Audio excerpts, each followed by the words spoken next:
మనది రైతుల పక్షపాత ప్రభుత్వం నేను ముందే చెప్పిన. మావిగన్ అని చెప్పి రెండో ఆలోచన కూడా చెప్పిన.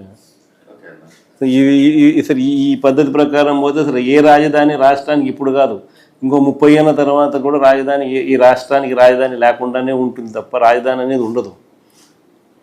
మావిగన్ అనేది రాజధానిగా భావించి అక్కడికి మనం యాక్సెప్ట్ చేస్తే తప్ప అప్పుడు ఏమైందంటే ఆ కారిడార్ రాజధాని ఆటోమేటిక్లీ ఈరోజే క్రిస్టియన్ అయిపోతుంది. ఆ పక్క ఈ పక్క నేషనల్ హైవేకి ఈ పక్క ఆ పక్క అదే రాజధాని.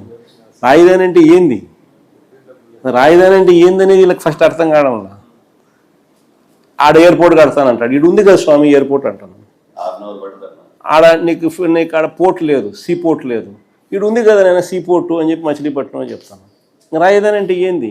సీ పోర్ట్ అనేది అక్కడ ఉంది, ఎయిర్పోర్ట్ అనేది గన్నవరంలో ఉంది, మీకు నేషనల్ హైవేలు 4 నేషనల్ హైవేలు జంక్షన్లు అక్కడే కలుస్తున్నాయి, 3 రైల్వే స్టేషన్లు ఉన్నాయి. ఆడ గుంటూరులో ఉంది, విజయవాడలో ఉంది, మచిలీపట్నంలో ఉంది, మెడికల్ కాలేజీలు అన్నీ ఉన్నాయి, ఇన్స్టిట్యూషన్స్ అన్నీ అన్నీ ఉన్నాయి. రాజధాని అంటే ఏంది? ఇవన్నీ నువ్వు మళ్ళీ కడతానంటావు, నువ్వు మళ్ళీ జీరో నుంచి స్టార్ట్ చేస్తానంటావు. దానికి మళ్ళీ రోడ్లు లేని చోట రోడ్లు వేయాలంటావు. 20 కోట్లు అయ్యే రోడ్డును 53 కోట్లు అంటున్నావు.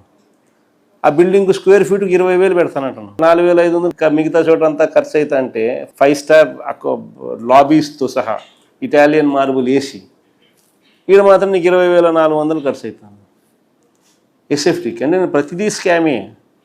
ఏం జరిగినా కానీ రాజధాని పేరిట నువ్వు స్కాములు చేసేదానికోసం అని చెప్పి నిరంతరం ఇక్కడ ఏదో ఒకటి జరిగించే కార్యక్రమం ఇక్కడ చేస్తూ ఉన్నావు. ఇక్కడ అన్నీ ఉన్నాయి కదా స్వామి, నువ్వు చేయాల్సిన పని ఏమి లేదు. ఊరికి ఇది కారిడార్ను ఊరికి రాజధాని కింద డిక్లేర్ చేస్తే చాలా ఆటోమేటిక్లీ ఇది పెరిగిపోతుంది. ఆడేదో కట్టే బిల్డింగ్ ఆడ ఆపు స్వామి, ఆడ అదేదో కట్టేది ఏదో పెట్టేది ఏదో ఈడబెట్టు, 400 ఎకరాలు సరిపోతుంది. ఆ కారిడార్కి ఈ పక్క ఆ పక్క 400 ఎకరాల కన్నా ఎక్కువే ల్యాండ్ ఉంది, సరిపోతుంది అని మనం చెప్తా ఉన్నాం. మనం చెప్పేది మోస్ట్ ప్రాక్టికల్. పోర్ట్ ఉంది, అది మనమే కట్టాం, మన హయాంలోనే స్టార్ట్ చేసినాం. ఇప్పుడు వీళ్ళు వచ్చినాక దాన్ని ఆపినారు. మనకు ఆల్రెడీ డబ్బులు కూడా ఉన్నాయి దానికి బ్యాంకుల్లో, ఫైనాన్షియల్ టైఅప్ చేసినాం మనమే, ల్యాండ్ అక్విజిషన్ కంప్లీట్ చేసినాం, అన్ని పర్మిషన్లు తెచ్చినాం. మన హయాంలోనే 35% పని కూడా జరిగింది. వీళ్ళ హయాంలో దాన్ని ముందుకు తీసుకోవాల్సింది పోయి ఆపేసినారు. ఏమంటే వీళ్ళ మనుషులు చుట్టూ ల్యాండ్ కొంటున్నారు. నాని చెప్తున్నాను, అక్కడ పనులు అయిపోయినాయి కదా. సో అట్లుంది పరిస్థితి. ఏమంటే ఆడ స్కాములు కావాలా, మళ్ళీ ఆడ రియల్ ఎస్టేట్ చేయాలా, రియల్ ఎస్టేట్ చేయండి ఆడ పనులు మొదలుపెట్టరు.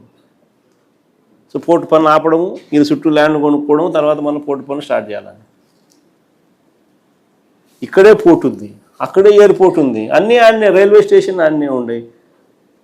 నేషనల్ హైవే రోడ్డు బ్రహ్మాండమైన రోడ్డు పోతుంది, 110 కిలోమీటర్లు. ఏం కావాలి నీకు అని మనం చెప్తాను. ఇది ఎక్కదు. ఎందుకు ఎక్కదు? ఇది స్కామ్లు జరుగుతాడు. ఈ నుంచి మనం నిరంతరం పనులు జరుగుతుంటే నిరంతరం మనకు వస్తూ ఉంటుంది.